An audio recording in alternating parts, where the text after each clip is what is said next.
mask and get to the task. It's time to jump into the rotation. Welcome on Sunday. Here we are at the rotation in beautiful Ybor City, where it all began, as in the Prohibition. My name is Gary Stein. I'm the political director for Suncoast Normal, along with my co-host, Carlos Angel Armida. How you doing today, Carlos Jose Angel Lorenzo Monson Paz Rodriguez. I am Carlos. What's up, Gary? Those extra names are just basically the Catholic thing, right? Well, if I was in Cuba, I would be all of those things. But here, I'm just Carlos Jose Angel Armida. Okay, Jose Angel. How was your week this week? My week was pretty good. Lots of working, lots of Tampa right now is getting ready for the Super Bowl. So, having the store in Ybor City where, we're getting ready and checking out the crowd as it's going out. Lots of cops in Ybor right now telling people to put their masks on and whatnot. Oh, really? Yeah. I mean, Tampa is going to stand as Ybor City in particular as an example for the entire country as to how to do things? I doubt that. Okay, so I have this thing about our mayor, Jane Castor. I'm not necessarily her biggest fan. And part of the reason is because she plays a lot of politics, because originally when Tampa Bay won the Super Bowl, she came out saying, like, we can't wait for all the people to come and we can't wait for everything to happen. And she did this press conference with the mayor of Clearwater and the mayor of St. Pete. And all of them got together and were ready for everybody to come when, Tampa is going to be the best for the Super Bowl. And she was like, as far as COVID restrictions go, we've been cracking down a lot lately, but because the Super Bowl is coming, we figure everybody's got the point. So we're really not going to spend a lot of time enforcing COVID restrictions. And then a lot of people started complaining about that. So then she came out saying that she was. So now there's a bunch of cops walking up and down the street. On Fridays and Saturday nights, the way Ybor works is there's so many people out here late at night that there's a little bit of lawlessness that happens. And then there's actually people that come and hang. Like, I have to tell people not to smoke blunts in front of the store sometimes. Mm-hmm. And it's somewhat of it's somewhat of a free thing. I kind of enjoy that, even though I have to tell people not to smoke weed in front of the store. I enjoy that there's a little bit of freedom there. And even if it is a freedom that is not officially sanctioned by by Florida or U.S. law. Exactly. That's what I mean. When I say freedom, Gary, I mean we have the freedom to break unjust laws. Well, I mean, we do have the right to break unjust laws. It's even better to try to change them. And that is basically what we try to do at Suncoast Normal, is to change the laws so we can give people that level of freedom that we should have had in the first place. But because we live in a nation of laws, and because of that, we have people who feel they have to go ahead and regulate it. Then we have to go ahead and find that common ground that allows us to do what we want to do. I mean, you go to Gainesville. Gainesville has always been a much more free area. In fact, if you talk to some people, they'll say that Alachua County was where cannabis was first legalized in Florida, even though it wasn't legalized legally. I've heard that before. That the hippies took over Gainesville at one point, and their weed was like a normal thing. Cops didn't care, and then all of a sudden the Fort Ganja and the whole and then like all these gangs figured out that they could operate in illegal drugs freely in Gainesville, and they came and it became like this illegal thing. And it became this gang related thing, not really like this freedom thing. And the cops shut it down. I mean, I was in Michigan and Ann Arbor when they all of a sudden decriminalized cannabis and made it a $25 fine if you were caught smoking in public and actually throwing your blunt or your roach at a cop as he was walking by, because generally they wouldn't even touch you. I actually have to ask you a question. I might be getting off of the marijuana topic, but we're going to go to psychedelics right now. And not right this moment, right? Like, we're not going to take psychedelics, but But Florida now has a bill in the House to legalize magic mushrooms, for doctors to use it in therapy and whatnot. Yes. And and one thing that I do, I don't know if you know, but Florida apparently, like, these mushrooms, because they grow wild in our cow fields, they're somewhat legalized. You're just not allowed to sell correct. There was actually a case in the 1990s where a gentleman went out to the forest and he harvested some shrooms for himself, put it in a plastic bag. And as he was walking out of the forest, the police were there to go ahead and say, "What you got there?" And he said, "I got myself some mushrooms." And they say, "Oh, what are those kind of mushrooms?" He said, "I don't know." And they said, "Yeah." Well, the policeman said, "Well, we know what those are. Those are psychedelic mushrooms. We're hauling you into jail." But as it turns out, after the case was done, there was what is called a mens rea, which is a Latin term meaning state of mind. Mm-hmm. And what they're saying was he did not know. He did not have the expertise to understand whether or not those mushrooms that he had collected were actually psilocybin mushrooms. And so therefore he was not liable for breaking any laws in regards to drugs and things of that sort. And so as it turns out in the state of Florida, if they catch you with the live mushrooms you just harvested, they can't arrest you because it's considered a mens rea situation where you didn't actually know what you were doing, so therefore you can get away with it. However, if it's dried and packaged and put in a little package saying psychedelic mushrooms, you're in trouble. What if you're like harvesting them because you want to trip, like, because going into cow fields, that's something I did when I was younger. Going into cow fields and like harvesting mushrooms out of cow shit. And that was the only reason you were going to the cow fields, right? Yeah, of course. Okay, certain. I'm a city boy, bro. Like I'm Miami, Fort Lauderdale, and Tampa. Like I'm not going into a cow field unless I got a reason to. And part of the reason to do that is to take mushrooms. So when we were going into the cow field, we knew what we were doing. We were looking for cow shit and we were picking mushrooms out of cow shit. Right? Was that illegal? No, not really. Not. Right. I mean, it is not because of that one particular case. I was not mensurean. I was mensurean when I was doing that. Right? Mens rea. That's two words. Mens rea. Yeah, menorrhea. That's different. Menorrhea? Nah. Gonorrhea. I hope it's gone. So if the only thing we can't do is sell mushrooms, why do we need to legalize?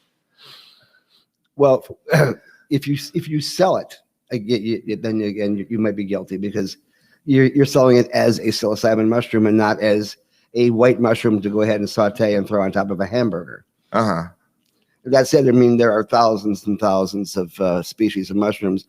Right now I'm using a particular mushroom called lion's mane. Have you ever seen that stuff? I've heard about it. I don't think I've ever taken that mushroom. Well, it's for memory. And being as that I am somewhat over 40, I think it would be a good idea just to up my memory so I don't have to worry about forgetting things.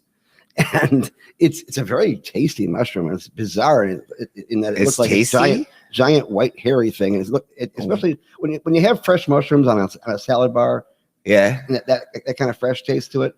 That's the way it is. Of course, you have to make certain that it's not grown in shit. You just blew my mind, man. Because like typically those mushrooms taste like shit. They do, but actually, raw, fresh lion's mane actually is a very good tasting mushroom. You can put it on your pizza. That said, most psilocybin mushrooms, a lot of these species, like the golden teacher and the envy, penis at me. You can say penis. Oh, that's right. This is not FCC. You just make me uncomfortable when you talk about Pornhub.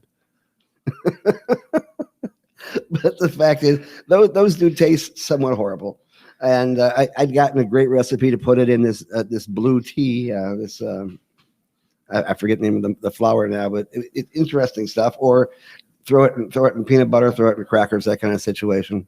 But they taste bad. So as you know, I'm somewhat affiliated with a medicine woman. Let's just call her a medicine woman. A shaman is good. And a shaman woman. I don't know if she'd feel right being called a shaman, but either way, right?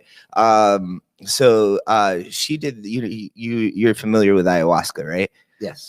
So like not personally. The actual drink ayahuasca is like two different plants. I'm not necessarily sure the name of the two, but one has the DMT, which is the psychedelic, and the other one actually like allows your stomach to process it properly, and it kicks in harder, I believe, and I think it also like makes it last longer. Right?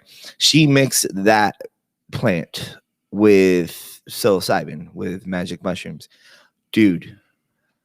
I've never really had like a trip that has made me seen Jesus. I have never had a trip that has made me found God or whatever it is, Krishna, Buddha, whatever. So you're not right? there yet.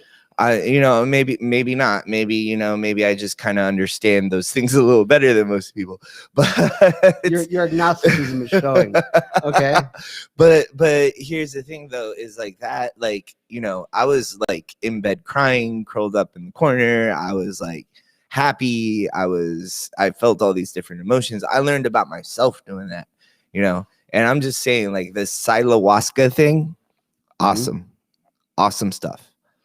Awesome stuff. And in fact, there's actually been a lot of clinical studies done with the Psychedelic Institute over in California that has shown that psilocybin especially is fantastic in treating depression. And the basis of the bill that Rep. Greco over in South Florida has put out, along with our good friend Dustin Robinson of Mr. Cannabis Law and Mr. Psychedelic Law. You can check it out .org online and take a look at some of the information out there. Is that we have one of the highest rates of mental illness in Florida, and yet we aren't treating it properly. What is it? So getting more tools in our box to be able to handle the problems of mental illness and mental health. We have like the third largest veteran population, right? In the US, and those guys, as you know, are crippled with PTSD, and they need help. And basically what the psilocybin does is, it's just kind of an oversimplification, but it basically reboots the brain. And anytime you have a problem with the computer, if you got viruses in there, things that are gunking it up, slowing it down, making it act kind of crazy, if you just reboot, usually you come to a fresher, outstanding, and you haven't got the pressures and stresses and things of that sort. And so therefore it works along those lines. And it gets rid of depression. It helps out with generalized anxiety syndrome, that kind of situation.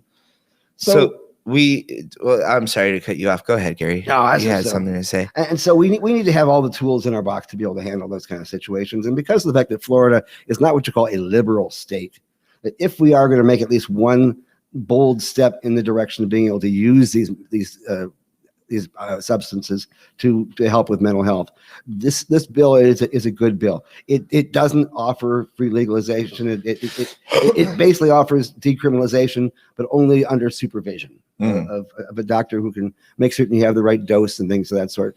And just going back to the old counterculture, they were always saying, if you ever get a trip, you should always have a guide. Right.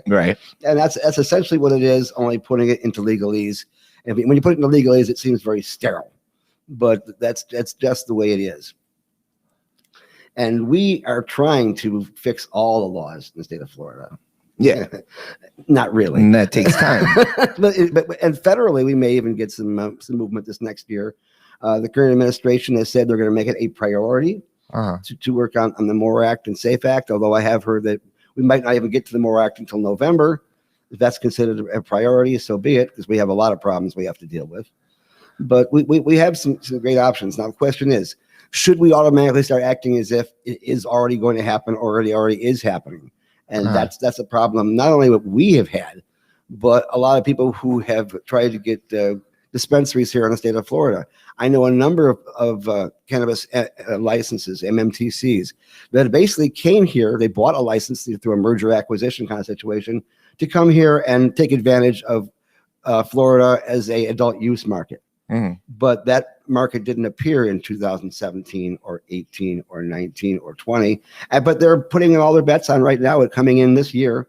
And I have heard a number of articles saying we're going to have legalization this year. We actually have three sets of bills, I should say, out there in the legislature that is asking for adult use. We have one that mirrors the Regulate Florida bill.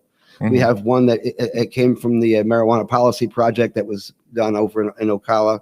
And we have Brandis's bill, which he came out with last year, which is a good bill that's been built on a number of things, including allowing horizontal contracting into the market and also having an expungement bill that was sponsored by both Senator Brandis and our good friend, Representative Carlos Guillermo Smith over in Orlando. And we're hoping that those bills will move forward, but it does take a majority to be able to get these things forward. And we haven't educated all of our representatives and senators yet. And that's, guys, where you guys come in. You have to educate to legislate, especially when it comes to you being outside the Capitol building. You have to go to these representatives. Your representative and your senator you can get by going online to www.myfloridahouse.gov or www.flsenate.gov and find out who your representative or senator is and educate them. Give them your story. Tell them why this should be legal and how it works in that kind of situation, because they really don't know. They're not so much against it as oftentimes they just don't know. And that's where it's up to educate. It's a complicated thing to get for the legislator to get a bill passed here in Florida. I'm still a little iffy about it. But apparently, like, okay, so you need the House and Senate companion bills. Yep. So apparently you need two bills, two different like legislators in two different parts of the government. Called bicameral support. Yes. Okay. So I would bicameral support. And so you need a bill in the House, you need a bill in the Florida Senate. Yes. Right. They need to kind of coincide with one another, and they both need to pass. Yeah, right. They either have to be identical or they have to be compromised until they're both close to the same. This magic mushroom bill is more of a symbolic thing because it's only in the House, right? The idea with this is just really to get the conversation going, to start the legislators thinking about it, to get people up there telling legislators, oh, we need to pass this, to get people to talk to the senators and say, we need a senator to put a bill in the Senate to mirror this one because this is important. We need to get this passed, right? But as far as I understand, right, this is the first time there's been a companion bill in the House and Senate for marijuana. Has that ever happened before? Okay, yeah. Last year we did have a situation where Brandis's bill was mirrored by Representative Smith, but it didn't get to a committee. Okay, it was never given to a committee. Of course, last year we had Olivo as the Speaker of the House, and he, along with his cigar rolling family, was very much against any cannabis rules moving forward, and so therefore they didn't. Now, I talked to the current Speaker of the House a little while ago. He may actually be a little bit more open, even though he has actually brought in people like Berenson, who wrote that ridiculous book that was so big on the New York Times called Tell Your Children, which talks about how cannabis automatically causes all the psychosis using basically faux science to prove his point. And also Bertha Madras, he also brought her in to go ahead and talk to the legislation. And they didn't have the other side. They had the prohibitionists in, but they didn't have the folks who were actually promoting it. And we're hoping to fix that this year, have both sides of the dialogue brought out. Again, to educate, to legislate, so we can move these things forward. And we have people who have put a ton of money into these licenses in the hopes that they would be able to bloom with the with adult use. Now, realize adult use is going to have a lot more sales than the medical use because people won't have to have a card and things of that sort. But also realize that part of that price is also going to be the taxes that go to the state. In fact, one of those bills puts a $50 excise tax on every ounce of cannabis grown. That's given directly to the state before it's put out for sale. And of course, that cost is that folded onto you, and there'll be a luxury sales tax as well. So weed's already like super expensive. My medical card, I'll be honest with you, if the cops pull me over now, I'm kind of fucked because my medical card has expired and I can't renew it because it's too expensive. Okay, right? Dear Tampa police, especially those associated with Police Chief Jane Castor, don't pull Carlos over. You've heard my plea, and I appreciate your help. Thank you very much. So all right, so I could potentially go to jail if I continue to consume my medical marijuana, right? But but like, I forgot where I was going with that. Okay, so at least we're not in Idaho. They're advancing the state constitution. Yes, they are. Idaho. I was going to discuss that as well too. There's been a lot of people that are trying to go against the will of the people. Idaho is one of those states. South Dakota, they actually had a bill and then a ballot initiative this last November that won by a rather large margin. And yet we have the governor out there trying to overturn that election. And that's part of the problem they're having in Idaho as well, which is interesting because when you look at Idaho, where is it? Right next to Oregon, right? Washington State and just north of Colorado, where they have some of the freer laws, and of course near California as well. No, so I remember where I was going with that. So I could get arrested for having marijuana now. Yes. Right. And the reason why is I just can't afford it. Right. I basically I have the okay from a doctor to get medical marijuana. I just can't really renew it. Right. But if this bill that you were talking about passes, right, it's going to add taxes on top of our current system. Yes. So what's going to happen if this bill that you're talking about passes, right? I mean, nobody's going to really be able to afford it, right? Except maybe rich tourists or something. Well, interesting you should say that because one of my favorite MMTCs across the country to pick on, of course, has been MedMen, who was started by a gentleman who came from Florida, Mr. Adam Bierman, and went to notoriety for being the big one that blew up, so to speak, because they had borrowed a ton of money, put a ton of money into their stores and things of that sort, gave their CEOs 9-figure salaries or whatever, 7-figure salaries, 6-figure salaries. Thing is, their employees were getting minimum wage and their CEOs were getting paid boku bucks. And there was a lot of consternation and things of that sort. And a lot of dirty deals that had gone by when they're trying to expand. And they haven't done that well. But they came into Florida, and if you look at the placement of the dispensaries that they put in Florida, you'll see that every single one of them was in a tourist area. Yeah. When they went to look at spots in Orlando, there's tons of places in Orlando. In fact, Orlando is one of those cities that has more dispensaries than almost every major city besides Miami in the state. And yet, where do they put it? They put it on International Avenue, International Boulevard, where the average restaurant costs $40-$50 a thing. And it's entirely a tourist area right near the convention center. True Leaf has a dispensary right on Clearwater Beach. My parents just moved into a condo right next to it. And that's the area that the dispensary is in, though, is completely surrounded by hotels. And I went to grab some medical marijuana one day when I was visiting my parents, and the guy selling it to me was like, yeah, you typically go to, I'm telling him I typically go to other dispensaries in the Tampa Bay area, and he's like, yeah, True Leaf set this dispensary up waiting for legalization to happen. Right. He was like, we're one of the slowest dispensaries in the state. And it's because none of the tourists on this island, Clearwater Beach is an island. Right.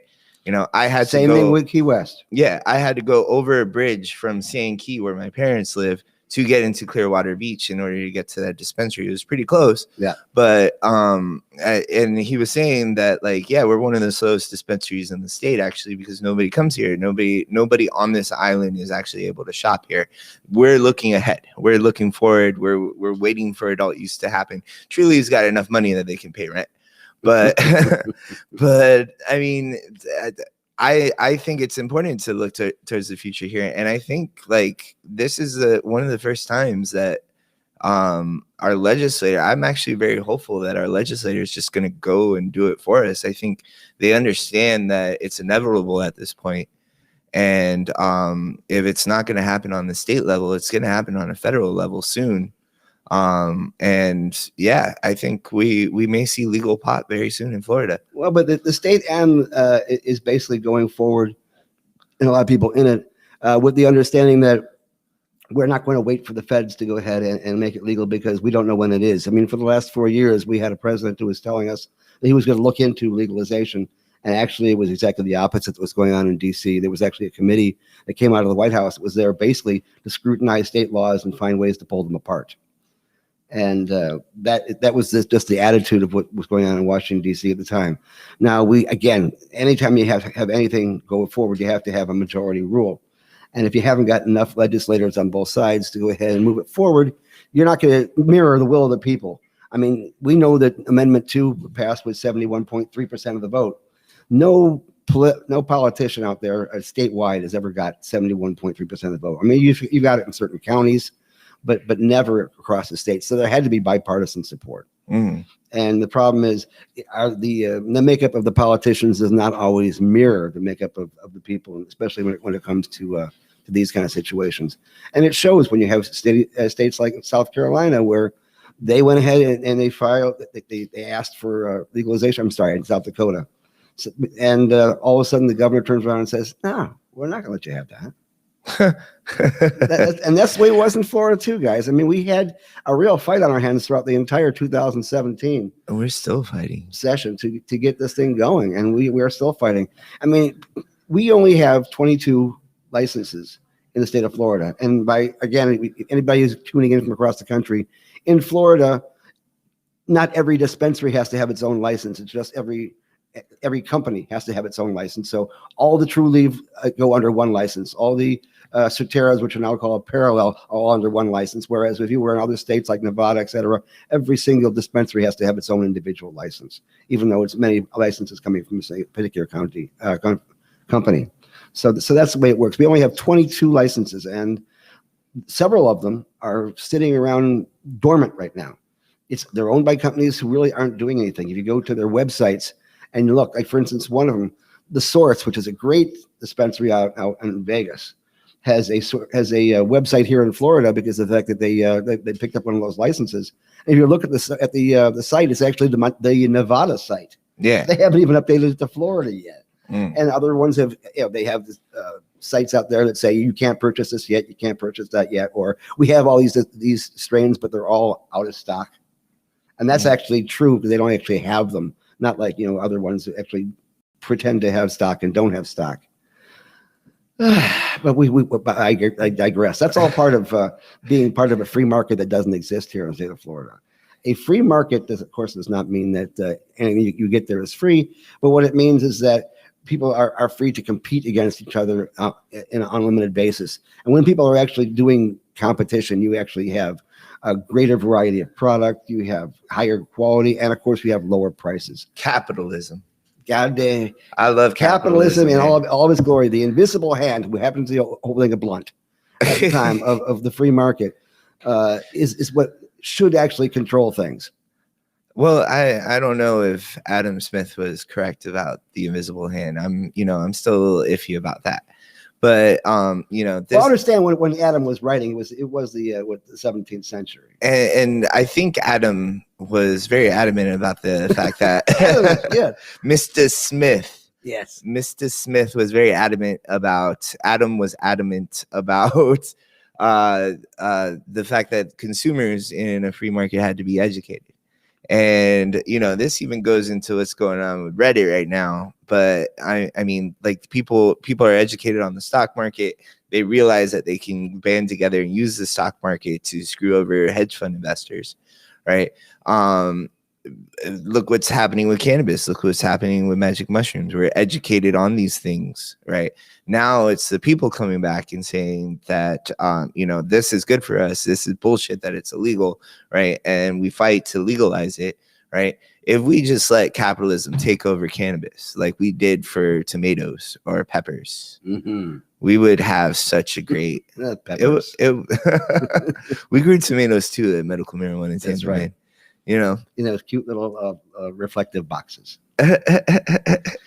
Speaking of reflective boxes, I should also mention the fact that we here at Suncoast NORML have put through a number of bills that are some of them are still in drafting. One of them has already been filed, and basically we're moving forward. One of them is a home grow bill. Home grow. Now this is, again, people would automatically think that if I put out a home grow bill, what it basically says is that anybody can grow 6 plants in their front yard or backyard or wherever else they want to do it, and that's all there is to it. That might work in some states. It might, in fact, it worked in Hawaii, where at the beginning of their program, basically all it was home grow. It wasn't necessarily MNTCs, as people were able to go ahead and grow it. If you couldn't grow it yourself, you could have a caregiver go ahead and grow it for you. And partly on that basis, I created this home grow bill, which allows the creation of what is called cultivation centers, which are basically self-contained containers, like railroad containers, where inside has all the hydroponics, all the lights, all the air conditioning, and an enclosed area so that anybody can grow inside of there and work it like a co-op. So you will have a section in that container where you can, under expert tutelage of the people who are in charge of the co-op, grow your own medicine with the understanding of what insecticides to use, what pesticides to use, how to properly handle the vegetative and flowering state, and actually grow good stuff. Because I know that people who throw their seeds in the ground in the backyard don't necessarily grow good medicine for themselves. And also, if the soil isn't clean outside, then you're going to have it in your plant as well. I mean, they should have the right to, but I mean, I get what you're saying, that we gotta, and the whole baby steps thing sometimes pisses me off, man. We should, as I know you agree, we should be able to just fucking grow it. Well, I have the advantage of years, so to speak, because I've seen how this industry has evolved since the 1970s when I first got involved in it, and things are very different. You know that things are really different when you look at a period piece on television, which takes place in the way past, like the 70s, and you're able to point out incorrect things, like say that didn't happen in the 70s, that didn't happen in the 70s.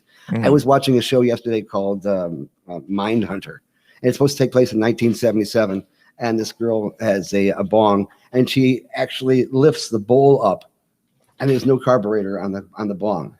And I'm saying, I'm sorry, I was there. We didn't lift up our bowls at the time. We had carburetors. We knew what we were doing. Nowadays, it's just lift the bowl. So whoever was writing that script at that point in time didn't actually grow up in the 70s. If they did, they'd know exactly how bongs were made at the time. And we all had carburetors. And I'm sorry, it might make me sound old, but that's the way it was. You do sound old. I am somewhat. It's like, I'm going to use my carburetor for my water bong.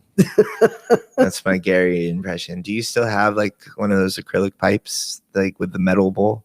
I didn't, because it turned yellow when I threw it out. I had a 3.5 foot tall bamboo one. Yeah, I still get. And it had a carburetor too. I get 70-year-old people in the shop. It's like, do you have a metal pipe? I'm just looking for like a little metal pipe. And the ones that screw together with the parts. Yeah, I got about 4 of those. Yeah, and you know that like smoking out of those can be dangerous for your health. It's similar to using aluminum in the oven. Aluminium, aluminum foil, aluminium. But they're not alum. They're brass. Well, there's chemical transfer by smoking out of metal. Okay, so tell me if I've been in danger over the last 45 years, because I'd like to know. Justin Lee called you an old fart. Yes, indeed. Although I think that flatulence is beyond me. But hey, Gary, although I disagree with you smoking out of metal pipes, I would fight for your right to legalize smoking out of those metal pipes, even though I won't sell anybody a metal pipe. That's good. And I fight for your right to not have to wear a mask, but because I happen to know that you already we're taken care of that way, because I'm keeping myself from getting it. So I wear masks. Yeah, I know you wear masks, and sometimes not as much as I should, I think. But the fact is, we are going to eventually have the kind of home grow that you guys really want. But in the meantime, this is a step in the right direction. It also creates a horizontal that will help people of minority status and veterans own these small businesses that allow quite a few people to grow under your tutelage kind of situation. It is also what is called a social equity program. The way I have it written up, which was a long write-up this last week, was that basically if you are part of a population that was disproportionately impacted by the war on drugs, then you are able to be one of those classes of folks who can open up one of these cultivation centers. Because you don't need the kind of money you need to get into an MMTC where you have to have millions and millions of dollars. Isn't there a number of expungement things you're working on too? There actually there's 2 or 3 expungement bills. Those aren't mine, but I'm definitely supporting them. Okay, that go with I thought Smith you helped and also Bracey and McCurdy that are out there, and we will be. We can't write all the bills, but trust me, some of these bills that I've written have taken so long, and I do it for free, so I have to have some time to actually find a way to scrape together money for rent. But we wrote a number of bills. One of those was the home grow bill. Another one was the expansion of qualifying conditions. And someone asked me the other day, why are you putting together a bill that expands the number of qualifying conditions, considering we also already have that one catch-all category of conditions of a like or similar nature. And the reason for that is that is a generalization, and it allows the doctor to make subjective viewpoints in regards to whether or not somebody is being able to be certified for a recommendation. But the Board of Medicine and the Board of Osteopathic Medicine still are scrutinizing what the doctors are making decisions on, saying, yeah, you've got generalized anxiety disorder, but since generalized anxiety disorder is not part of the qualifying conditions, we'll say you actually have PTSD. And it's kind of a bit of gymnastics to make it happen, but this makes it a lot safer for the doctors, because I've got 30 conditions out there that should have been included in the original bill that aren't. That make it a lot more specific. So, for instance, we have post-concussive syndrome. We have autism on this list. We have ADHD on this list. We have Alzheimer's on this list. We have fibromyalgia on this list. These kind of things were not put into the original bill, and now they'll be spelled out so the doctors can just check off that box and not be questioned, because the patient has what the patients actually have. Well, if Carlos and Brandis's stuff gets passed, we don't need a doctor at all, right? No, the medical program will still be there, and I've seen states where the medical program has been cannibalized by the adult use program, and what you have is expensive cannabis that is overly taxed. That the people who need medicine, who can't afford things because of the fact that they're ill and they could use this as medicine, are suddenly finding out that their medicine is that much more expensive. And we're trying to avoid what happened in Oregon and in places like that. And what about reciprocity? Do any of the bills? As a matter of fact, reciprocity. That's a good segue. Yes, we also have a bill called a bill related to tourist reciprocity. What is reciprocity? Reciprocity is the ability of a law from another state to be used in a different state. Okay. In other words, for that law to transfer. And in this particular instance, what it says basically, if you're a tourist and you want to come to Florida, and you want to or have to bring your medicine with you so that you'll have a good vacation here in Florida, with a $10 reciprocity fee, you can go to any of the MMTCs here in Florida with your medical card and make enough of a purchase to cover your stay here in the state of Florida. Don't forget, you cannot bring cannabis across state lines. You can't bring it in, you can't bring it out. So you'll be able to come buy our fantastic cannabis products here in the state of Florida, just enough for you to use, and then you use it here, and then you go home.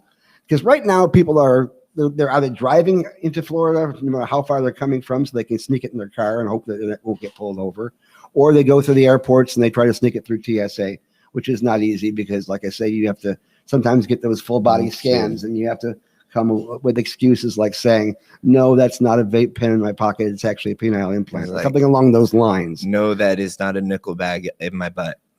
That is, and they weren't even looking in your butt. You just wanted them to look. But the fact is, like, sir, we were letting you walk right through. We are the vacation capital of the country, no doubt. But people shouldn't come here on vacation and leave on probation. People should be able to come here and enjoy ourselves. I've already gotten feedback from some of the other legislators who say, "But isn't this going to create a situation where Florida is a destination site for people to come to buy cannabis, especially those who have stringent laws in their states that don't allow them to buy very much with their medical card?" And I had to explain to them that, well, actually, if you look at the comparison of the laws, Florida's laws are far more stringent than other states. In fact, most of them. So people aren't going to be able to come here and buy more than they could in their state. Most likely, they'll be able to buy a lot less. And the fact is, you can only buy enough to basically cover your stay there. To stay here, and that's where we come from. But I don't see Florida becoming a destination state of a place to come to get medical cannabis. But people should be able to buy it once a year. I honestly think we could set something. I think that would be awesome for our state. Actually, dude, I mean, I'm in the retail business in a tourism area, and the business is struggling, man. It's hard to make a buck out here now. And COVID has been really, really rough on the tourism industry here in the state of Florida. And I think one way for our Florida economy to get back on track is to say, hey, we're going to legalize adult use cannabis. We're going to let tourists come and use medical marijuana here. As long as they have medical, like when I went to Vegas, right, I showed my Florida medical marijuana card and I got tax breaks. I had stuff that was available to me that other tourists weren't allowed to get. I got this 500 milligram chocolate bar that like really helped my flight back. And 500 milligram chocolate bar. That's against the Florida law. We can't have any product which is more than 100 milligrams. You can't buy any more than 200 milligrams a day. Yeah, and I mean, if we had stuff like that in place, you know, imagine coming to Florida, right, picking up a bag of weed and a 500 milligram chocolate bar and hanging out on Clearwater Beach, or somebody in the comments said Fort DeSoto Beach is better, right? Hanging out on Fort DeSoto Beach, right, and having the time of your life, just chilling out and vibing out to the Florida sun, you know. And I think that would be really great for us. I think, it'd be a good way for us to get back on track. Just look at what sectors of the economy actually did well and what sectors did poorly. Restaurants, of course, a lot of them got shut down for quite a bit of time. But like, for instance, Disney had a 69% drop in income over this last year. Same with Universal Studios. They also had close to a 68% drop. And we're talking about practically billions of dollars there in lost revenue, not only for those companies, but also for the state. And you think about the fact that Disney is like the second largest employer of the state, the state of Florida being the first. A lot of people lost their jobs or got paid less. You know, those people who were working on a part-time basis. And our tourist economy, which we strive to survive on here in the state of Florida, took a major hit. But if you look at the cannabis industry here in the state of Florida, they actually did pretty well. Overall, as far as the MMTC is concerned. Almost every one of them had an increase in sales out at home, with possible exception of MedMen and a few other ones. Yeah, but because they were listed as an essential industry, which allowed you to keep your doors open. It's really, well, I mean, I wasn't listed as essential for medicine. It was listed, CBD stores stayed open because like a loophole. Because the beginning of the year we were forced to get permitted as convenience stores. So we weren't listed as medicine, but we were listed as a convenience to the public. So people did come when quarantine started, and a lot of times when like people got like their stimulus checks and whatnot, they would come here, they'd buy CBD, they'd buy Delta 8 THC, they'd buy, you know, a rig or something like that. They'd want a fancy vaporizer because they knew they'd be stuck at home. But yeah, dude, like, I mean, that honestly was a short amount of time, you know. So that definitely was the correct way to use a stimulus check. That, I mean, I thought so. Come to the store, or you could pay your rent and have other cash left over to go ahead and use that. However you wish to look at it. Because I mean, there are people who actually have gotten in trouble for getting money from the CARES program and going out and buying a big house or buying Trump for president signs, that kind of situation. And they've gotten in trouble. Grady Judd, one of my favorite sheriffs here in the state of Florida, had a big press conference this last week where he caught a whole bunch of McDonald's employees that had found ways to get an additional $2,000 in stimulus money from the CARES Act by filling out these false forms that a paralegal had put together for them. And they were actually going after McDonald's employees that actually got $2,000 extra when there were actually a person in, I think it was Avila, who bought a $7.5 million house with a PPP loan. Huh. Well, that's no good. But I guess it all depends on who you want to go after. Either you go after the McDonald's employees or you go after the major white crime criminals. And sometimes it's just easier to go after the low-lying fruit. Oh. Right, Grady? So let's not piss off Grady Judd. He listens to this podcast. He does, and I love his press conferences. They are the high point of my day. I saw this one time, like they did like this social media promotion, and like they were giving like this little impoverished kid a bicycle, right? And he shows up at like this like really low income house, and he like knocks on the door, and he's like dressed in his full like cop gear, and like he's like, he sleeps in it too. And the lady answered the door, and he was like, "Oh, I have a surprise. I have a present for your son or whatever." And he pulls out the bicycle. Kid walks out, 13-year-old kid sees the white guy in the cop outfit with a bicycle. It is like the most scared look on his face, dude. And and like he was so scared when he was getting a free bike. But I digress. I actually want to ask you a question. I have a lot of questions that I'm asking you in this show. Okay. But like somebody had a comment in the comments here, and they want to cap out THC. Is that still happening? Like, are they still now? No, that is not happening so far this year. But something like that could still happen. Like they could like potentially sneak it into a bill that's legalized. It could, and it actually over the last 2 years, it's been tried basically as a preemptive move to prevent adult use. Because they figure if you can put a cap on THC of 10% or less, then less recreational, quote unquote, or adult use cannabis will be sold. And so therefore that industry is doomed to failure. But they've also used it for the last 2 years as a poison pill because they knew it wasn't going to pass. And so therefore they put it in there, if only just to kill the bill. And it actually has happened in 2 instances where a bill was going to die if it had stayed in there. And so it was pulled out. And that's why we don't have a THC cap as we stand point. And by the way, I used to work for Electronics Boutique back in the 90s, which became GameStop, and I want my money. Unfortunately, I didn't buy any stock at the time, so I guess that's kind of like the problem there, right? I love that, dude. I hate that they took away the ability to trade.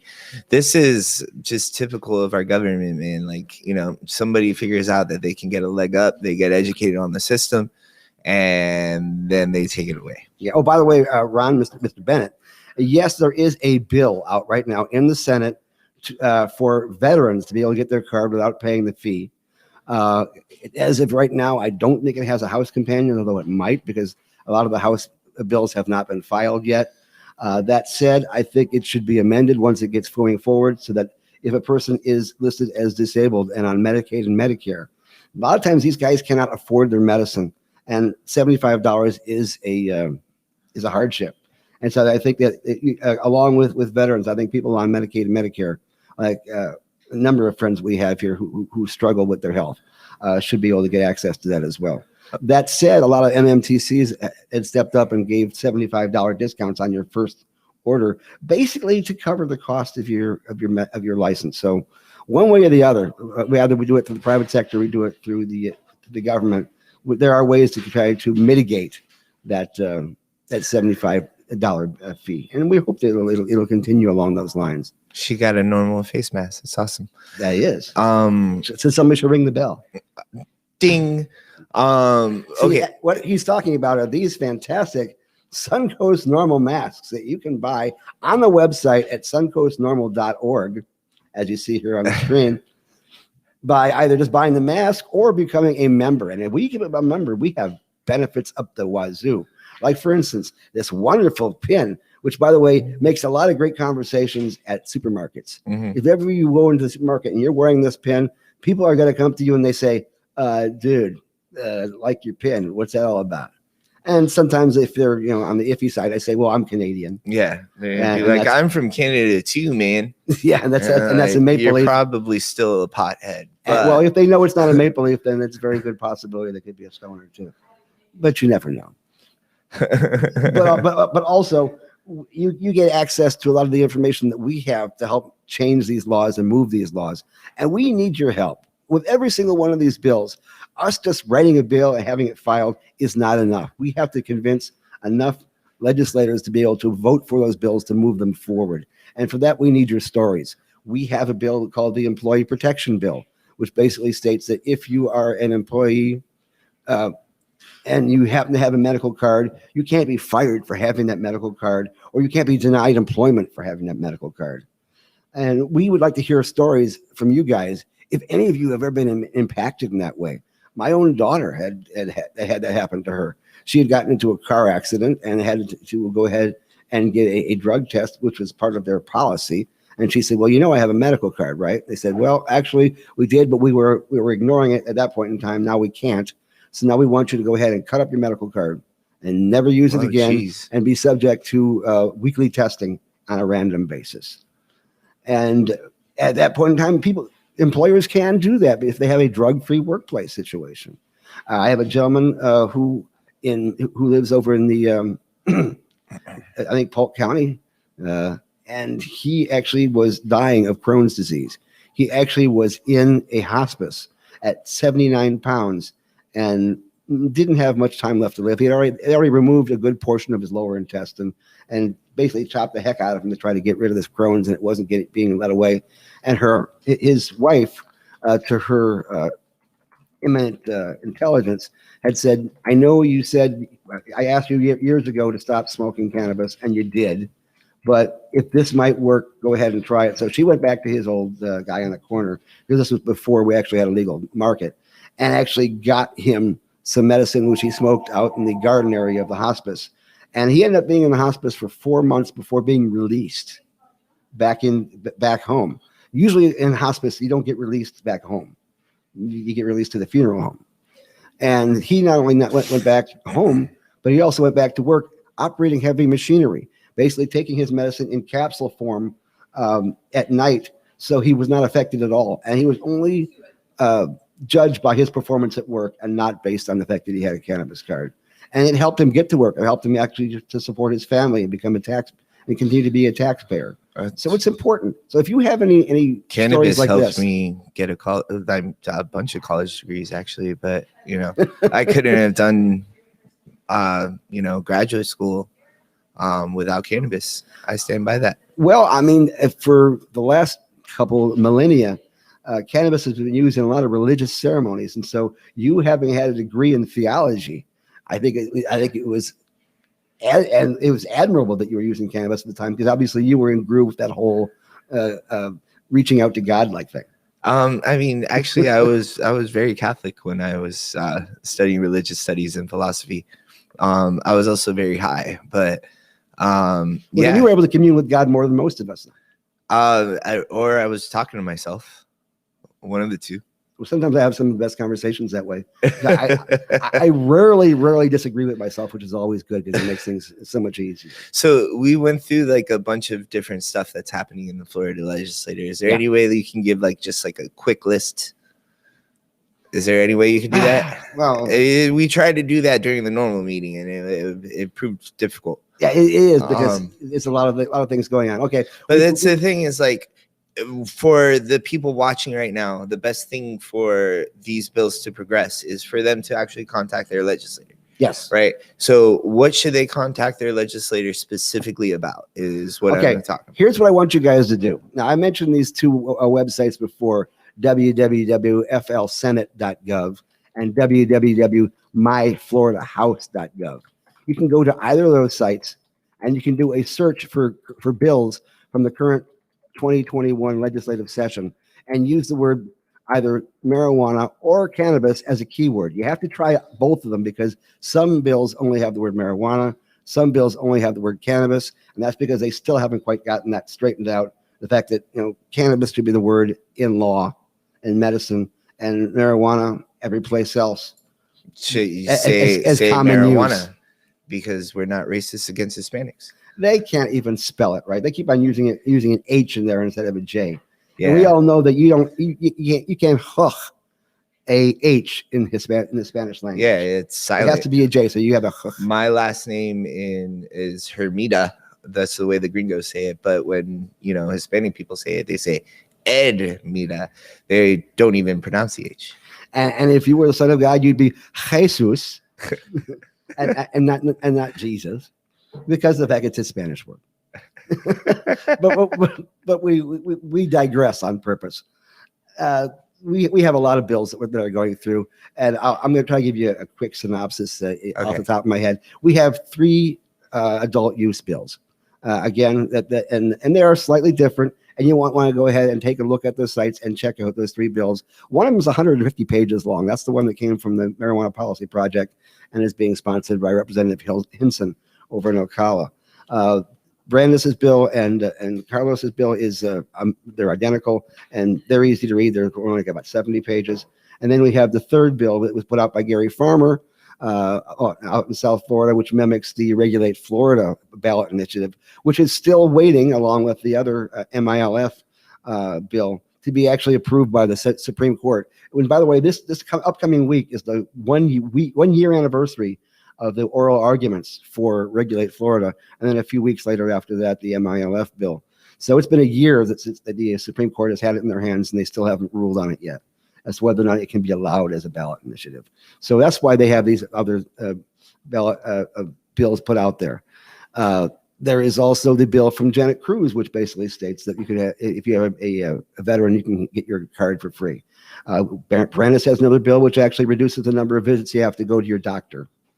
I think that he should add to that a constant continuation of telemedicine for the follow-ups so that you don't have to go all the way back to the doctors, because all of the doctors are few and far in between. So that is something we need to work on. Of course, we have the Suncoast normal bills. We have the employee protection bill, which is done by Polsky and also by Representative Duran over in South Florida. And we also have a medical protection bill, which basically states that if you're using your medicine in a hospital or in an assisted living facility, your medicine is not considered illicit by state law, and so therefore they can't take it away from you. And also the fact if you are on a transplant list, they can't take you off the transplant list for a liver or a kidney, things of that sort, because you have a medical card. Because there's plenty of research that verifies the fact that your chance of survival once you use cannabis does not get decreased at all, which is basically was the reason why they put it in there originally. They're trying to get you to avoid things that might prevent you from being able to survive the transplant. And there is no problem with cannabis changing the survivability rate for that. So we move on for that. And of course, the addition of qualifying conditions, the tourist reciprocity, and the home grill bill that we put out. And of course, the new psilocybin bill, which came up. And we hopefully will get even more bills coming up that are yet to come. And if you keep on watching the site, we will eventually get to talking about all of them on the show. And we want you all to support them if you feel that they are in the right position. Now, if you feel there is something wrong with those bills at this particular point in time, that is what the amendment process is for.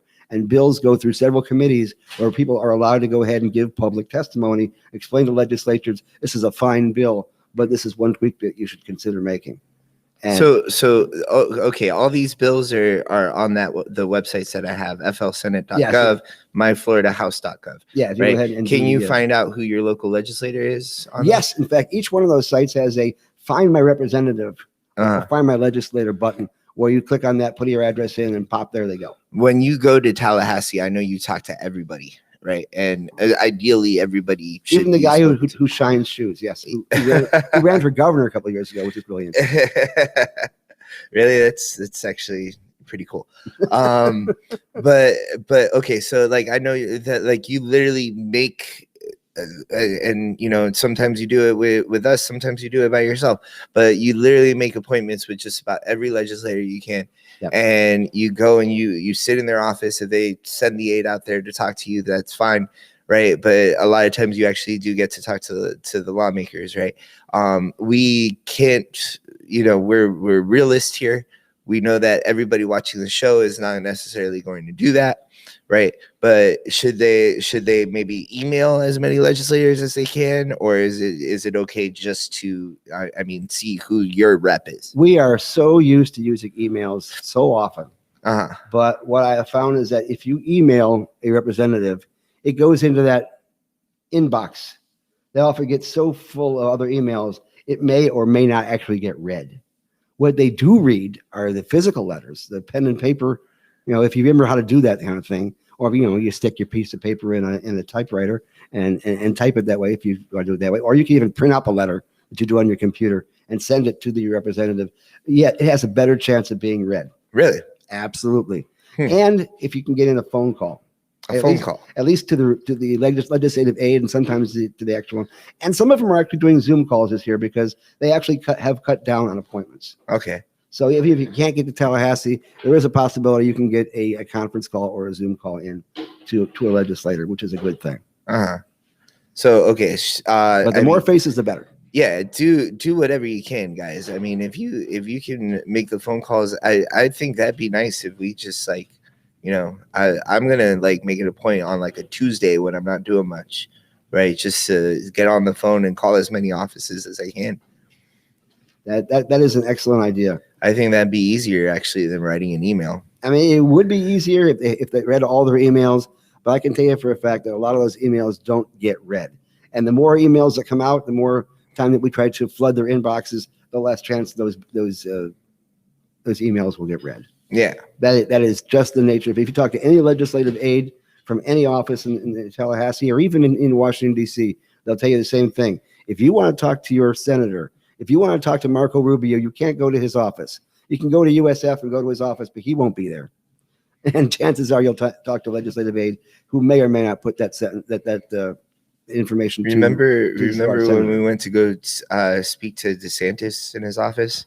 I do. And like we had like a large group of people come in.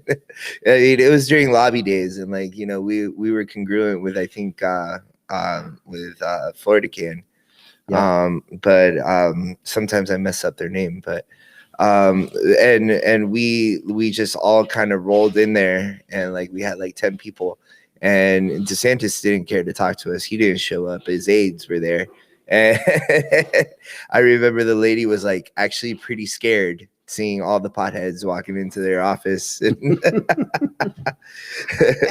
it's all a matter of decorum too. I mean, if you come in there with a concerned look on your face and a respectful attitude, you will get heard more. I remember there was one time that I was standing outside waiting to speak to a particular legislator, and I had to go past a huge group of people in matching purple T-shirts that were from a local union.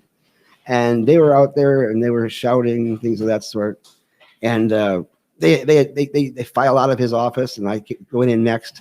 And he said, "You wouldn't have to be with those guys, would you?" I said, "No, I'm not." "Why you ask?" He says, "Well, because they came in here and they were shouting epithets at me and they were yelling at me." I said, "What did they want?" He said, "I don't know. I wasn't listening to them. All I heard was just their attitude, and that was the end of it for me." I mean, they honestly, you will get heard better if you say, for instance, walk in a suit and tie. You do have to be professional. Yeah, you do have to be professional. You can't look like shit. You can't look like a pothead, smelling like weed in there, talking to the senator. I mean, it's okay to say, I have the right to dress any way I want to. That is true. You do have the right to go ahead and dress any way you want to, but realize that these legislators, when they look at people, they would rather talk to somebody who looks like them. Well, you might not think like them, but if at least you look like them, you're in the door. You have the right to dress however you want to, but unfortunately, these legislators have the right to not take you seriously. So, and I may actually have to shave this beard off if I go to Tallahassee. If I find out that a lot of these legislators aren't wearing beards this year. Yeah. Last year, a couple of them had some short beards that were really neat, especially Aaron Beans. You looked like he was coming out of Game of Thrones. It was really cool. Winter was coming. All right. Things are kind of different when I'm the clean shaven one and you're the guy with the beard. It had to happen eventually. I mean, tables turn, man. That's tables right. turn. Well, your beard has that nice little white thing in the front. Mine thing has the black thing around the middle. So I look somewhat more demonic, which is kind of cool. I've got like bald spots in my beard. It's like 2020 has like stressed me out so much I started losing hair on my neck. You can just weave across those spots. You know that? You notice some of those hair things and actually weave across the spots so you can't see those. I'm not going to get a weave for my beard. If you want Carlos to have a weed for his beard, contact us at suncoastnormal.org, and while you're at it, become a member. Good segue because we're running to the end of the show here. So we have to have that commercial every single time because we need your support. We are a membership-driven organization, and again, the cost of membership is nominal, but the amount that you can do is major. And if you can give us your time or your treasure or your talent, we are in favor of you joining us, and you could be part of the change. And as many of you know, because Gary talks about it all the time, he doesn't get paid for doing any of this. So That's true. So I would like to be able to afford, at least a gas tank for Gary, and we're not going to be able to do that if we're not supported. You know how hard it is to push a car all the way to Tallahassee? I don't think you can push a car all the way to Tallahassee. It is very difficult. You might as well just buy gas, Yeah, well, I don't think you should even try. Then I won't. But we are going to have a lot of events coming up this next year as well. Yeah, we are looking for a new event. Actually, we may have found her. I don't know. Really? Deborah Lamora, the Green Hack House, has shown interest. Oh, excellent. And I still got to run it by you guys, but because we're over here at Chillum, over here in Ybor City, and they actually have a backyard. You actually have to go around the block and come back in to get to there, but it has this backyard vibe. Yeah, and we're going to have some backyard vibe events. Mm-hmm. That's going to include music and food and fun. We've got and discussions, and hopefully no COVID. Partnerships set up with a local music collective called Wave Theory, and these are all really talented hip hop artists and singers and DJs and all different types of stuff. And so when we had our Suncoast Normal member sesh, right, when we were holiday member sesh where we got together for Christmas time, and it was cold and we had to cuddle by a fire.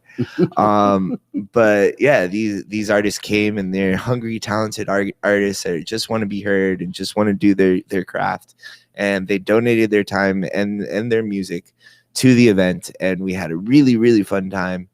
And the vibes were great. While we were having the holiday member sesh, everybody was saying I'm digging the backyard vibes. So I think backyard vibes is going to become a regular thing pretty soon. I think it should be a thing. Yeah. And so that's going to start happening. You can get, we're doing this podcast. You can get face masks on suncoastnormal.org. What else are we doing? How else can they? So you can just donate. You can become a member. You can join a member. Absolutely. Join the cannabis movement. We have things that are going to be changing in this day and age.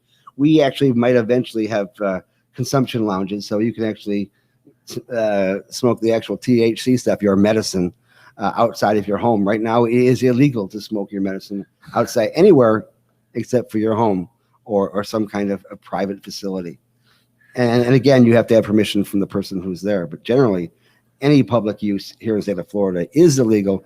Don't assume that just because you're in Ybor City, that they won't arrest you for smoking a blunt outside of any of the stores here. Yeah. That is a good point. It is illegal to consume marijuana in public. But there are companies out there that are actually interested in putting together consumption lounges. I'm working with one right now called Bud's Place. You can check it out at www.buds-place.com and get a chance to find out what it's all about. It's all about the future, and the future is looking bright. In fact, it's looking so bright, I have to wear shades. I don't know, man. You got anything else to say? I think that's about all we can fit into our 1 hour fragment right now. So, all right. Before we get cut off of SunCloud and they get kicked off of Pornhub forever, we should probably keep this under an hour. They would never kick you off of Pornhub. They would never, ever. The advertising dollars would go down off of Pornhub if you stopped logging in. I wouldn't know, but for those of you who do, then don't worry about it. Okay, and on that note, bye, everybody. Thanks for joining us in the rotation.